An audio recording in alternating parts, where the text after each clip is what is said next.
오늘 말씀은 요한계시록 3장 14절로 22절까지 말씀을 살펴보도록 하겠습니다.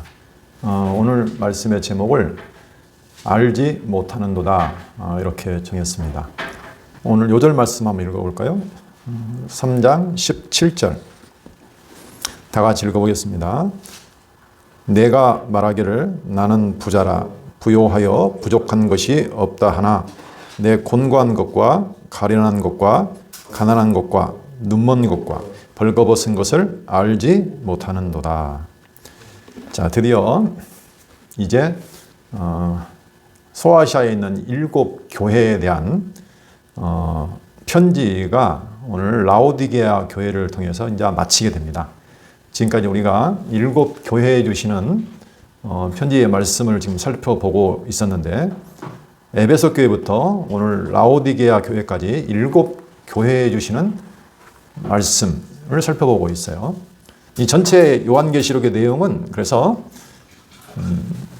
예수 그리스도를 우리에게 계시해 주는 내용이라고 했는데 어떤 예수를 계시하느냐? 그게 중요하죠.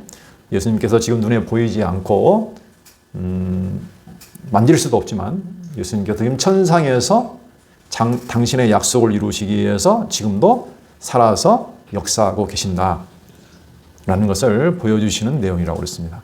그래서 교회를 모든 환난과 핍박과 대적 가운데서 지키시고 승리케 하신 그리스도, 그리고 마지막 완성된 하나님의 나라까지 보여주시는 내용이라고 했어요. 우리가 이 승리에 대한 내용인데 다니엘서 구약 성경에 보면 다니엘서 7장 13절로 14절을 보면 거기에도 다니엘에게 주신 환상을 통해서 일찍이 예적부터 계시니 하나님으로부터 나와서 인자 같은 이가 나와서 모든 하나님의 권세와 영광과 나라를 그대로 받는 모습이 나오죠. 그때 뭐라고 약속했냐면 너의 권세가 영원하고 내 나라가 영원할 거다. 영원히 망하지 아니할 거다라고 약속했습니다. 그게 바로 인자 같은 이에게 하나님께서 넘겨주신 거예요. 그 나라를, 영광을, 권세를. 그래서 그 권세가 무궁하고 그 나라가 영원하다고 했는데 또 예수님께서 실제로 이제 마태복음에 보면 베드로의 고백을 통해서 약속하신 내용이 있죠. 너의 고백 위에 내가 내 교회를 세우리니, 내 교회라고 그랬죠. 내 교회를 세우리니 음부의 권세가 이기지 못하리라. 음부의 권세가 이기면 안 되잖아요. 그러면 그 나라가 영원하지 않잖아요. 그렇죠? 그래서 예수님이 구약 성경에 이미 예언된 대로, 약속된 대로, 그리고 예수님께서 다시 또 지상에서 사역하실 때 약속하신 대로 그 나라와 그 교회를 내가 지켜서 음부의 권세가 이기지 못하게 하신다라고 했는데 실제로 그 사역을 지금 천상에서 하고 계신다는 내용이에요. 그 모습을 보여주시는 내용이라고 했습니다. 그래서 지금 지상에 있는 교회는 여러 가지 문제가 있어요. 잘하는 교회도 있고 흔들리는 교회도 있고 유혹받는 교회도 있고 여러 가지 교회가 있는데 그들을 지금 천상에 있지만 사도 요한을 통해서 말씀을 주셔서 그들을 어떻게 합니까? 보살핀다는 것은 뭐 칭찬도 하고 책망도 하고 회개하라고 촉구도 하면서 그들을 잘 양육해서 어떻게 하냐면 승리케 하시는 예수 그리스도의 모습을 보여주고 있다. 그렇습니다. 자, 그래서 지금 7 교회에 주시는 편지의 내용이 뭐 거의 비슷한 구조로 간다고 했습니다. 첫째는 보내는 이가 누구냐. 그렇죠?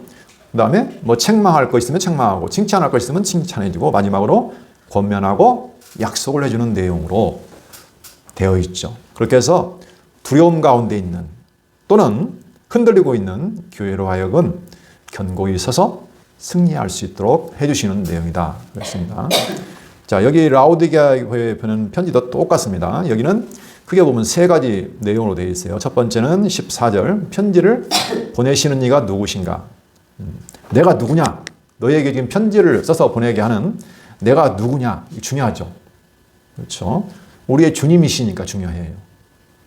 보이진 않지만 주님과 우리와는 뗄래야 뗄 수 없는 관계잖아요. 주의 몸된 교회이기 때문에 한 몸이기 때문에. 근데 그 편지를 보내는 이가 과연 누구냐? 그 다음에 15절에서 17절까지는 책망의 내용이 나와요. 라오디게아 교회는 칭찬이 없습니다. 여러 가지 교회가 있지만 교회의 모습 중에서 좀 안 좋은 교회의 모습을 지금 보여주고 있는 거예요.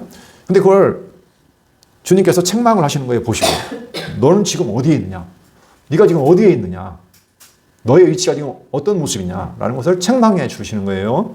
그 다음에 18절에서 22절은 그들에게 권면하고 약속해 주는 내용이에요. 책망하면서 내가 너에게 준 약속이 무엇인지 아느냐? 라면서 약속을 다시 상기시키면서 권면하는 내용입니다. 그렇게 해서 결론적으로 그 교회로 하여금 어떻게 해요?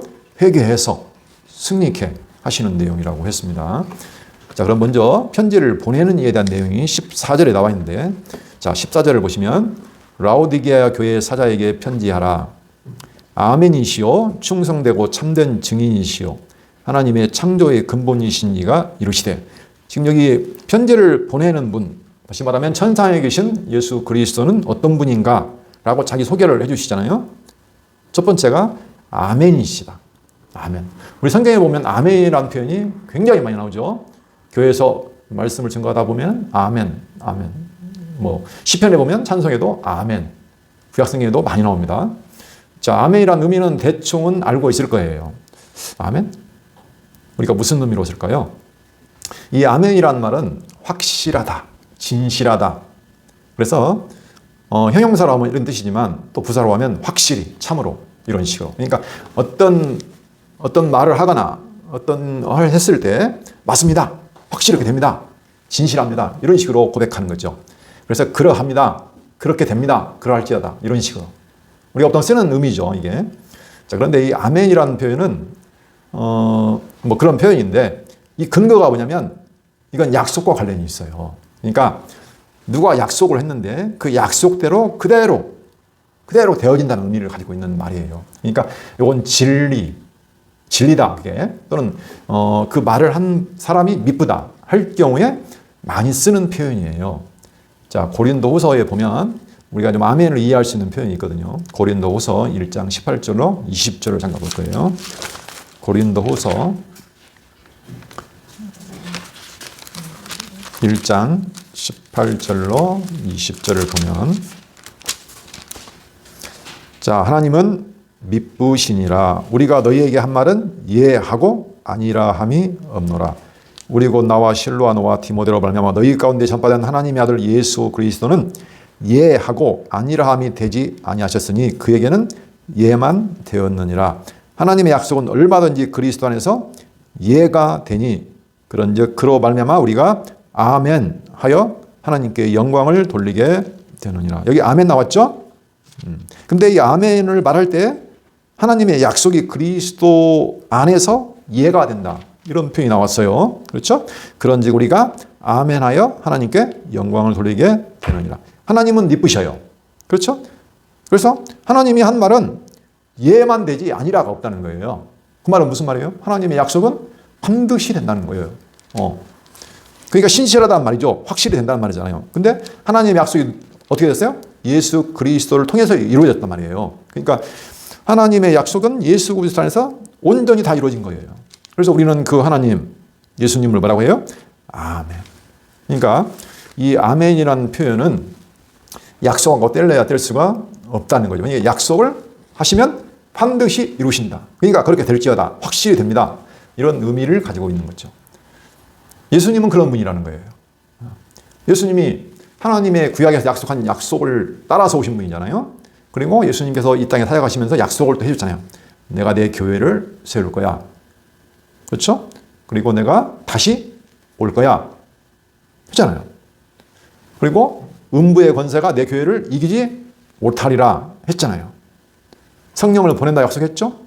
땅끝까지 내 증인이 되게 하리라, 증인이 되리라 약속했죠? 근데 그 모든 약속이 지금 다 이해가 된 거예요. 그렇죠? 이게 굉장한 의미를 가지고 있는 말이죠. 자, 두 번째 보면 충성되고 참된 증인이라는 표현이 나옵니다. 자, 충성되고 참된 증인이시여. 예수님은 증인으로 왔다는 거예요.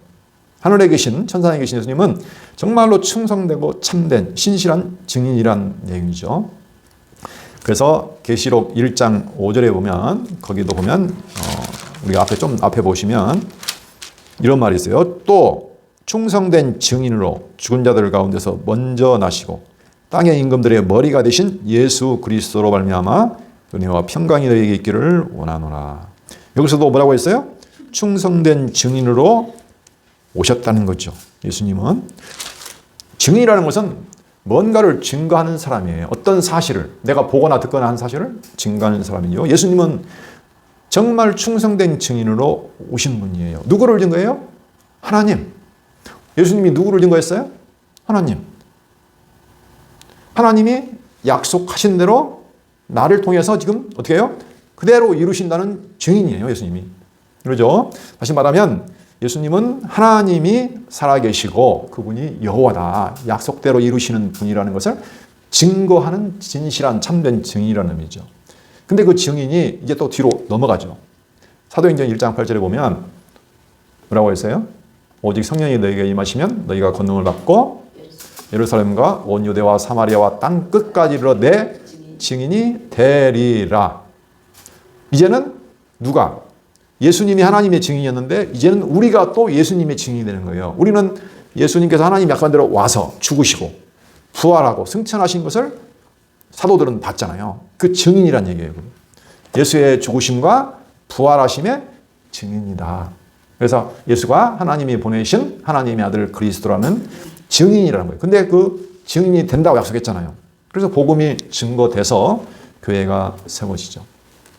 사도행전 3장 15절도 말했습니다. 우리가 이 일의 증인이다. 한번 볼까요? 사도행전 3장 15절. 사실은 우리는 증인이에요. 사실은 사도행전 3장 15절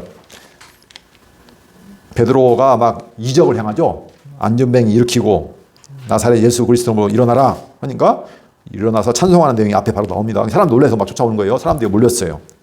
그랬을 때 하는 내용이 바로 거기 나와 있는 사도행전 3장 15절 말씀이에요. 자, 생명의 주를 죽였도다. 너희가 지금 유대인들이 의로운 예수 그리스도를 죽였다는 얘기예요. 생명의 주를 죽였도다. 그러나 하나님이 죽은 자 가운데서 그를 살리셨으니 우리가 이 일의 증인이라. 하나님이 약속대로 죽었는데도 불구하고 그를 다시 3일 만에 살리신 이 일, 그 일에 대한 우리의 증인이다. 그렇죠? 그들은 물론 직접 보았죠. 예. 우리는 직접 보지는 않았어요. 그러나 우리도 증인이에요. 우리는 말씀을 통해서 확인했기 때문에. 자, 그러면 이것도 마찬가지예요. 증인이라는 것은 전부 다 약속을 근거로 하고 있는 거예요. 이것도. 왜? 예수께서 하나님의 증인인 것도 하나님이 약속하신 것을 어떻게 해요? 이루시는 증인이잖아요. 그리고 우리도 마찬가지 똑같아요. 우리도 예수님께서 하나님의 아들 그리스도다. 약속대로 죽으시고 약속대로 살아났다는 것을 증거하는 사람이에요. 이것도 역시 그러니까 약속과 관련이 있죠. 약속대로 이루신 일에 대한 증인이죠. 자, 세 번째 보면 하나님의 창조의 근본이시라는 분이 나와요. 하나님의 창조의 근본이시다. 이 근본이라는 단어는 시작이다. 이런 의미를 가지고 있는 말이에요. 근본, 시작, 종말을 전제로 한 거예요.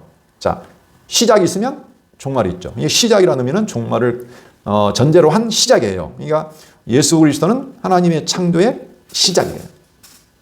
그리고 근원이라는 아주 그 뿌리라는 의미를 가지고 있죠. 근본이라는 의미는. 그리고 다른 의미로는 통치자라는 의미도 가지고 있다고 그래요. 이 근본이라는 단어가.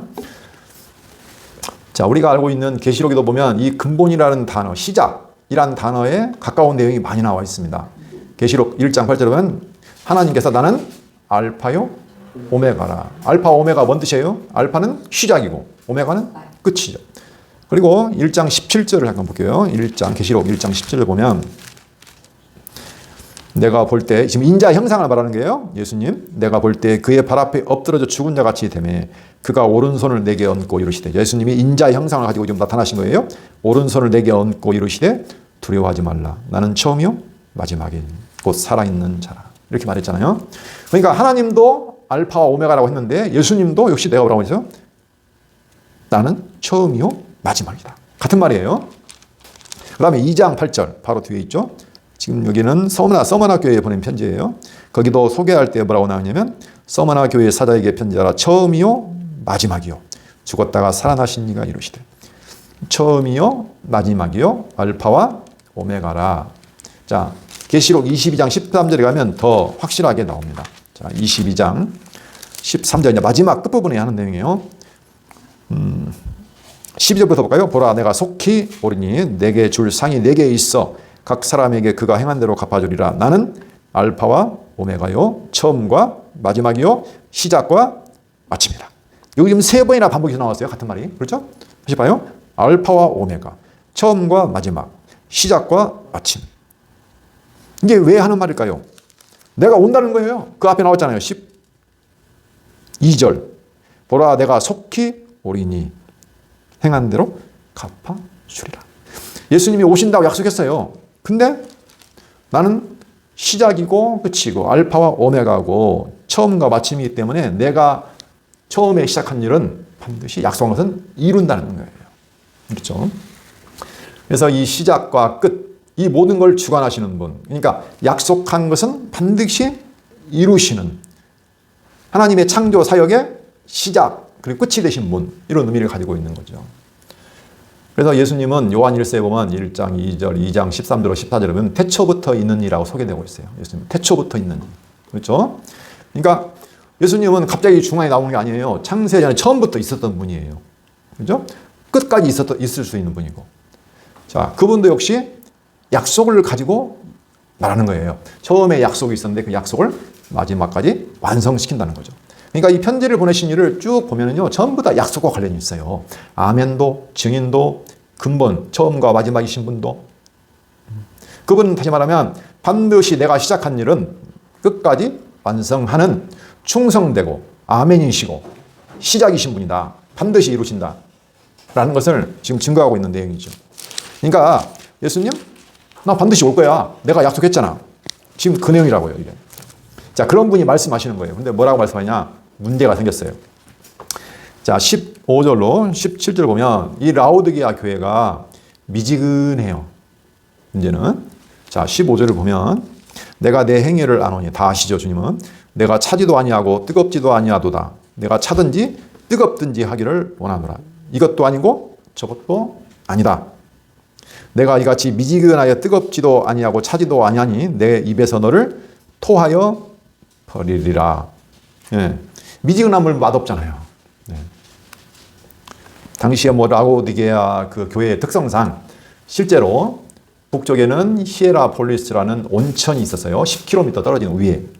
거기에서 물이 부족하니까 어떻게 했어요? 수로를 통해서 물을 끌어왔어요. 10km를 오다 보니까 여기 오면 미지근해요. 그리고 거기 라오디게아 교회에 보면은 동쪽에 보면은 골로새 지역이 있었는데 여기서는 차가운 약수가 나온다고 그래요. 네. 그러니까 그 형편을 지금 보고 말씀하시는 거예요. 뜨거운 물도 아니고 차가운 약수도 아니고 미지근해가지고 사람들이 먹으면 토할 정도로 그걸 지금 말하고 있는 거죠. 그뿐만이 아니죠.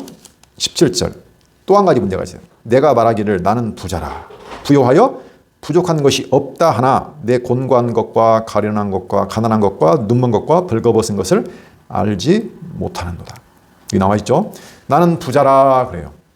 사실 그 당시에 라오디게아 교회가요 부자 도시였어요. 왜냐하면 여기는 라오디게아는 교통과 무역과 금융의 중심지였고 그 금융지역이기 때문에 굉장히 돈이 많았어요. 거기. 그래서 아주 부자 도시예요. 그러니까 교회도 마찬가지예요. 그래서 AD 60년에 대지진이 그 지역에 금방 일어났거든요. 소아시아 지역에. 근데 모든 교회가 로마로부터 정부의 지원을 받았어요. 복구안이라고. 근데 라오디게아 교회만큼은 너무 부자라. 지원을 안 받았어요. 우리는 필요 없다 하고. 그러니까 얼마나 부자인지 알 수 있죠. 근데 이 교회는 그렇게 부자여서 겉보기에는 좋은데 자기들은 부자라고 하지만 실제로 보니까 어떻게 해요? 공고하고 가련하고 가난하고 눈먼 것과 벌거벗은 것을 알지 못한다 그랬어요. 그들은 은금은 많아요. 부자예요. 그런데 사실은 가난하다고 가련하고 아주 곤고하다고 했어요. 그리고 거기 벌거벗은 것. 예. 그 지역이 그 면직과 모직 산업이 발달했어요. 쉽게 말하면 옷이잖아. 옷 만드는 곳이잖아요. 그래서 아주 검고 광택 있는 양모가 유명한 곳인데 잘 입었겠죠. 하지만 실질적으로 그들은 내면을 보니 어때요? 벌거벗었다는 거예요. 수치가 그대로 드러난다는 거예요. 지금 이게. 그리고 눈이 멀었어요. 그 라오디게아 지역이요, 그 좀 안질이 많았어요. 해가지고 그 안약을 제조하는 그러한 시설이 있었다고 해요. 눈 병원이 있었다고 그래요. 그만큼 눈질이 눈이 많이 안 좋은 지역인가 봐요. 그래서 그 안약이 있었는데 불구하고 그들은 눈이 멀었다는 거예요. 그래서 뒤에 보면 뭐라고 하냐면 권면을 하죠. 내가 너를 권하노니 내게서 불로 연단한 금을 사서 부요하게 하고, 너 가난하니까 네가 가지고 있는 은금이 아니라 불로 연단한 금을 사서 부요하게 하라고 하죠. 그 다음에 흰 옷을 사서 입어 벌거벗은 수치를 보이지 않게 하고 안약을 사서 눈에 발라 보게 하라. 그래요. 그들이 가지고 있는 금, 은금이 있고, 또 그들은 지금 그 옷도 화려하게 입을 수 있는 시설, 면직과 모직 산업이 발달해 있고, 그리고 그들은 또 눈이 아플 때 바를 수 있는 안약이 있어요. 잘 보이지 않을 때. 안약이 유명해서 아주 그냥 제조 공장까지 있을 정도로. 그런데도 너희들이 가지고 있는 것은 무의미하다는 거예요. 나한테서 사야 한다는 거예요. 나한테서 와서 사라는 거예요.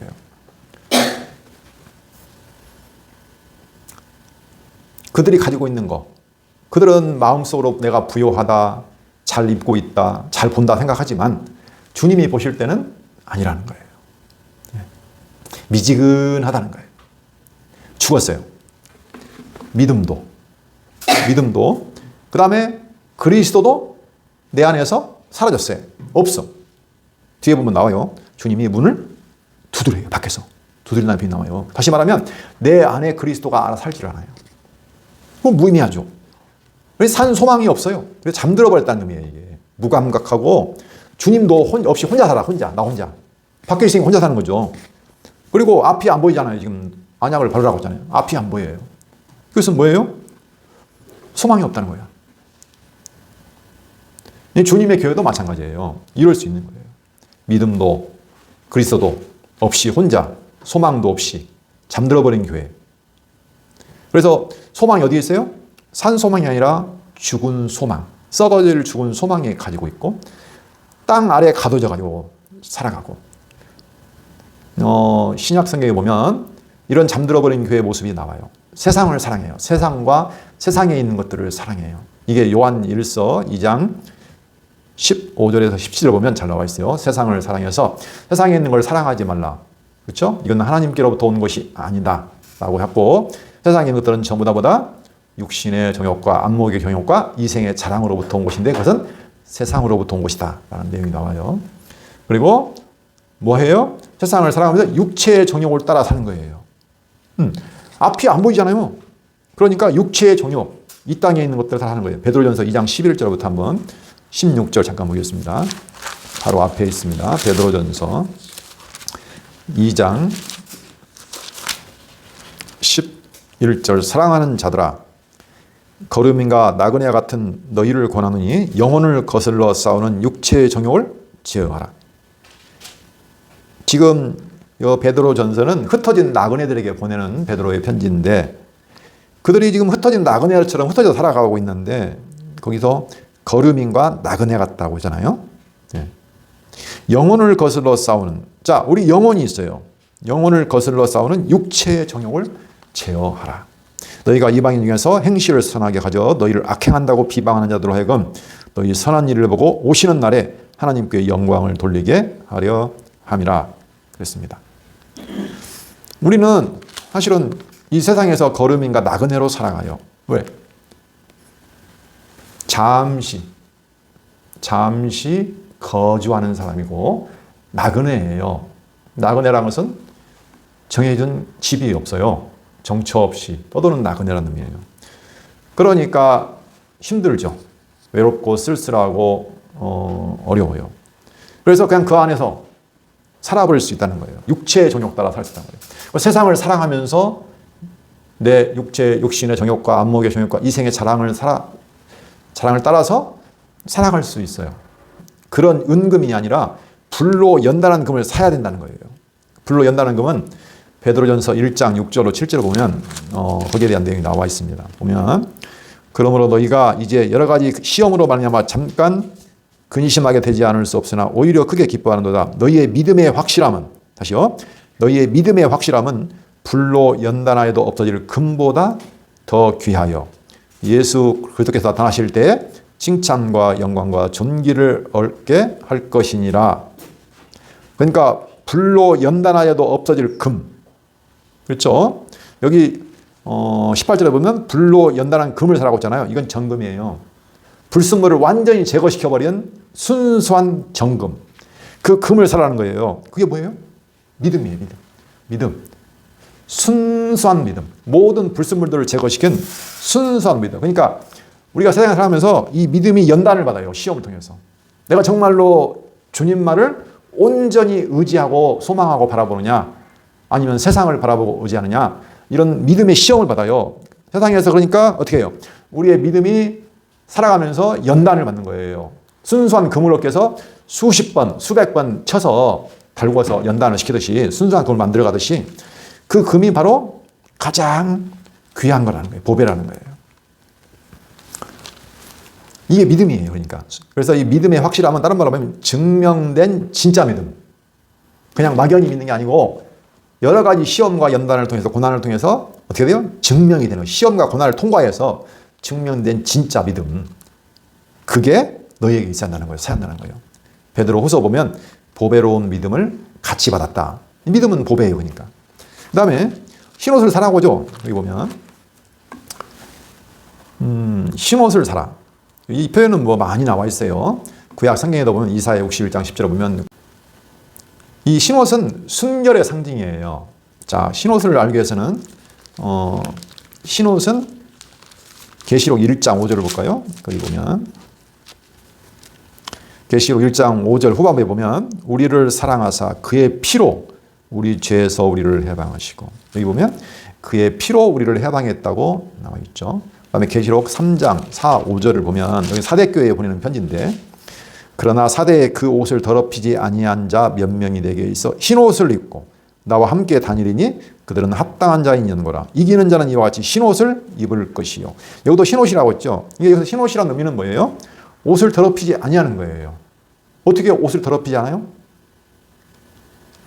옷을 더럽히지 아니한 순수한 모습을 우리가 흰 옷이라고 하는데, 그 흰 옷은 그럼 어떻게 입느냐? 이제 그걸 봐야죠. 자, 계시록 7장 13, 14절. 나중에 이제 인침을 받은 14만 4천 명이 나오는데, 구원받은 7장 13절로 보면 장로 중 하나가 나에게 이르되 이 흰옷 입은 자들이 누구며 어디서 또 왔느냐? 이렇게 물어보니까 내가 말하기를 내 주여 당신이 아시나이다 하니, 그가 나에게 이르되 이는 큰 환난에서 나오는 자들인데 어린 양의 피에 그 옷을 씻어 희게 하였느니라. 자, 중요하죠? 흰옷을 입고 와야 되는데 그 흰옷은 어떻게 돼요? 계시록 1장 5절에도 피라고 했잖아요. 여기도 보니까 뭐라고 해요? 어린 양의 피에 그 옷을 씻어 희게 된 자다. 그러니까 여기서 희게 될 수 있는 유일한 것은 어린 양의 피로 씻어야 돼요. 그거밖에 없어요. 그렇죠? 자, 계시록 19장 7, 8절 보면, 여기도 보면 우리가 즐거워하고 크게 기뻐하며 그에게 영광을 돌리세 어린 양의 혼인 기약이 이르렀고 그의 아내가 자신을 준비하였으므로 그에게 빛나고 깨끗한 세마포 옷을 입도록 허락하셨으니 이 세마포 옷은 성도들의 옳은 행실이로다. 자, 마지막에 어린 양의 혼인잔치가 있어요. 그 신부가 단장을 하는데 바로 이 깨끗한 세마포 흰옷을 입어야 돼요. 자, 그 다음에 22장 14절 계시록 거기 보면 마지막에 나와 있습니다. 14절. 자기 두루마리를 빠는 자들은 복이 있으니 이는 그들이 생명나무에 나가며 문들을 통하여 성에 들어갈 권세를 받으려 하며. 여기 보면 빤다. 자기의 옷을 빨아요. 뭘로? 어린 양의 피로. 예. 깨끗하게 되는 흰옷을 입는 유일한 방법은 누구밖에 없어요? 예수 그리스도의 피밖에 없어요. 이 피가 굉장히 중요한 의미를 가지고 있죠. 자, 베드로전서 1장을 잠깐 보겠습니다. 거기 보면 베드로전서 1장 2절 곧 하나님 아버지의 미리 하심을 따라 성령이 거룩하게 하심으로 순종함과 예수 그리스도의 핏부림을 얻기 위하여 택하심을 받은 자들에게 편지하노니. 자, 이거 보면 우리가 택하심을 받았는데 예수 그리스도의 핏부림을 얻기 위하여 택하심을 받았다는 거예요. 그렇죠? 그러니까 이 핏부림이라는 거, 예수 그리스도의 핏부림, 이것을 위해서 우리가 부르심을, 택하심을 받았다고 나왔어요. 그 다음에 19절, 1장 19절 보면 18절부터 볼까요? 너희가 알거니와 우리 조상이 물려준 헛된 행실에서 대속함을 받은 것은 은이나 금같이 없어질 것으로 된 것이 아니요 오직 흠없고 점없는 어린 양 같은 그리스도의 보배로운 피로 된 것이니라. 예전에 구약성경에 보면 어린 양, 흠없고 점없는 어린 양을 잡아서 죽여서 피를 흘려가지고 대속함 받았잖아요. 그러나 진짜 흠없고 완벽한 피는 예수님의 보혈이라는 거죠. 근데 왜 그들은 그걸 몰랐을까요? 왜 근데 그 옷을 지금 벌거벗었다고, 옷이 더럽혀졌다고 이렇게 말하잖아요. 처음에 믿었을 때는 다 믿었을 텐데 예수님을. 그게 약화된 거예요. 예수님의 피로서만 된다는 것이 약해진 거라고요. 그러니까 온전히 예수 그리스도의 피로서만 내가 거룩하고 의롭게 된다는 사실을 희미해진 거예요. 자꾸 자기 행위가 들어가거나 뭐 율법을 행해서 들어간다거나 이렇게 이제 되는 거죠. 그러면서. 그다음에 마지막으로 안약을 사서 보게 하라 하는 내용이 나옵니다. 여기 보시면 아까 안약에 대한 내용은 말했어요. 그 지역 특성상 지금 그 내용이 나온 거죠. 그들은 못 본다는 의미예요. 그래서 보게 하라는 거예요. 자, 베드로후서 1장 9절을 보면 이 본다는 의미에 대해서 나와 있어요. 베드로후서 1장 9절. 자는 맹인이라고 했어요. 다시 말하면 못 본다는 거예요. 자, 이런 것이 뭐냐면 그 베드로후서 앞의 내용을 좀 봐야 되는데 이런 것이라는 것은 뭐냐면 자, 우리가 보배로운 믿음을 받았죠. 그래서 예수 그리스도를 알므로 또는 우리를 영광과 덕으로 부르신 이를 알므로 말미암아 우리가 어떻게 돼요? 영원한 생명과 경건에 속한 모든 것을 우리가 받았어요. 그걸 알아요. 그리고 우리가 지극히 큰 약속을 받았죠. 그렇죠? 근데 어떻게 했어요? 그러다 보면 그들이 믿음에다가 점자 이제 열매가 맺히는 거예요. 믿음의 덕을 덕의 지식을 지식의 절제를 절제의 인내를 인내의 경건을 경건의 형제의 우애를 형제의 우애의 사랑을 더하라. 이런 것이 열매가 많아지는 거예요. 점차 풍성한. 그러면 너희가 8절 흡족한즉 너희로 예수 그리스도를 알리게 게으르지 않고 열매 없는 자가 되지 않게 하려니와. 이런 것이 없는 자는 이런 것이 없다는 것은 뭐예요? 그러니까 하나님의 약속, 하나님과 예수 그리스도를 아는 것을 점차 게을러져 버리고 믿음의 열매가 없어지는 거예요. 그죠? 네. 그런 열매가 없어요. 그렇게 되면 눈 감았다는 거예요, 지금 이게. 그러니까 10절에 뭐라고 했어요? 그러므로 형제들아 더욱 힘써 너희 부르심과 택하심을 굳게 하라. 너희가 이것을 행한즉 언제든지 실족하지 아니하고 우리 주 예수 그리스도의 영원한 나라에 넉넉히 들어감을 주시리라. 이게 나와 있잖아요. 그러니까 그 부르심과 택하심을 알아야 되는데 그게 약화된 거예요. 그래서 맹인이 되어버렸어. 보지를 못해. 그 영원한 약속, 보배로운 약속도 잊어버리고 또 하나님과 예수 그리스도를 아는 것도 약화되어버리고 뭐 여러 가지 말로 하고 있지만 뭐 거의 다 비슷한 내용을 말하고 있는 거예요. 그래서 우리가 보아야 할 것을 보지 못한다는 거예요. 그럼 못 보면 어떻게 되는지 눈에 보이는 걸 보는 거죠. 눈에 보이는 거. 우리가 봐야 되는 것은 신령한 거잖아요. 하늘에 있는 거잖아요, 이게. 그래서 요한일서 2장 25절, 5장 11절을 보면 우리가 받은 것이 뭐예요? 그 아들 안에서 그 아들 예수 그리스도 안에서 받은 영원한 생명에 대한 약속이란 말이에요. 그죠? 그리고 베드로전서 1장 3절 4절을 보면 우리에게는 영원한 산 소망이 있어요. 하늘에 있는 산 소망. 자, 그게 전부 다 보이지 않는 신령한 복이란 말이에요. 근데 이걸 못 봐. 그러니까 어떻게 봐요? 땅의 것을 보는 거예요. 걸음인가 나그네예요. 근데 시험과 고난이 있어요. 혼란이 있어요. 궁핍. 예수 그리스도 안에 있지 않으면 믿음이 약화되어 버리면 어떻게 돼요? 어쩔 수 없는 거예요. 네. 세상을 사랑하거나 육체의 정욕을 따라서 하거나 소망 없이 썩어질 것을 바라보며 살아갈 수밖에 없다는 거죠. 그래서 뭐라고 해요? 주님이 권고하고 약속해 줍니다. 20절 볼지어다. 19절 볼까요? 무릇 내가 사랑하는 자를 책망하여 징계하노니 그러므로 내가 열심을 내라 회개하라. 하죠? 왜 책망해요? 사랑하니까. 사랑하는 자를 책망하는 거예요. 볼지어다 내가 문 밖에서 두드리노니 누구든지 내 음성을 듣고 문을 열면 내가 그에게로 들어가 그와 더불어 먹고 그는 나와 더불어 먹으리라. 지금 그들은 예수님이 어디 있어요? 밖에 있다는 거예요. 내 안에 들어와 있어야 되는데. 혼자 있으면 무슨 힘으로 세상을 이기겠어요? 우리가 무슨 힘으로 내 육체의 정욕 하나도 못 이기는데 무슨 수로 이겨요? 못 이기죠. 예수님이 나와 함께 있어야 이기는 거잖아요. 그래서 교회는 절대 혼자 이길 수 있는 존재가 아니에요. 계시록 17장 14절 거기 보면 뭐라고 되냐면 이런 말이 있어요. 자, 마지막 싸움에서 예수 그리스도가 승리하는 내용인데 이런 말이 있어요. 그들이 어린 양과 더불어 싸우려니와 자, 대적하는 세력들이죠. 그들이 어린 양과 더불어 싸우려니와 어린 양은 만주의 주시오 만왕의 왕이심으로 그들을 이기실 터이요 또 그와 함께 있는 자들 곧 부르심을 받고 택하심을 받은 진실한 자들도 이기로다.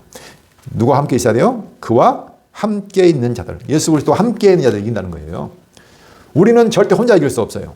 혼자는 이길 수 없어요. 먼저는 주님이 우리 안에 계셔야 되고, 그렇죠? 둘째는 같이 믿는 지체들도 있어야 돼요. 우리가 얼마나 약한지 알잖아요. 연약해요. 믿음이 흔들려요. 유혹을 받아요. 그래서 같은 지체들이 있어야 되는 거예요. 서로 권면하고 또 지지하고 응원하고 책망도 해주고 필요한 거예요. 자, 마지막 약속입니다. 21절. 이기는 그에게는 내가 내 보좌에 함께 앉게 하여 주기를 내가 이기고 아버지 보좌에 함께 앉는 것과 같이 하리라. 귀 있는 자는 성령이 교회들에게 하시는 말씀을 들을지어다. 이기는 자는 예수님이 자리를 잡고 있는 영광의 보좌에 함께 앉아서 다스리는 권세를 주신다. 예수님이 오셔서 지금 교회에 막 책망도 하고 권면 약속하죠. 누가? 주님이 지금 천상에서 교회를 다 보시고 형편을 아시고 책망해 주는 거예요. 사람으로. 그래서 그들을 다시 보살펴서 지켜서 승리 있게 하신다는 내용이에요. 예. 우리가 승리한다는 것은 주님이 하게 하시는 거예요. 뭘 통해서? 성령을 통해서 우리로 하여금 하나님과 예수 그리스도를 알므로 아까 말했죠? 흩어진 나그네가 무슨 힘이 있겠어요? 우리는 그 믿음으로 예수 그리스도를 알아감으로 그 믿음이 자라고 소망이 자라고 사랑이 커감을 통해서 산 소망을 간직하고 이길 수 있는 거예요. 참고 견딜 수 있는 거예요. 예. 자, 기도하고 마치도록 하겠습니다. 살아계신 여호와 하나님 아버지 감사합니다. 우리는 흩어진 나그네요. 거류민이요. 이 땅에서는 이방인 취급을 받습니다. 왜냐하면 우리가 받은 약속, 그 보배로운 약속은 하늘에 있는 신령한 것이기 때문입니다. 우리로 하여금 하나님과 예수 그리스도 그의 은혜를 알아가는 데 자라서 견고하고 튼튼하고 흔들리지 않는 믿음과 소망과 사랑을 간직하게 하셔서 정결한 신부처럼 오직 예수 그리스도로 단장하고 담대히 주님 앞에 나아갈 수 있는 저희들에게 인도하여 주시옵소서. 예수 그리스도 이름으로 기도합니다. 아멘.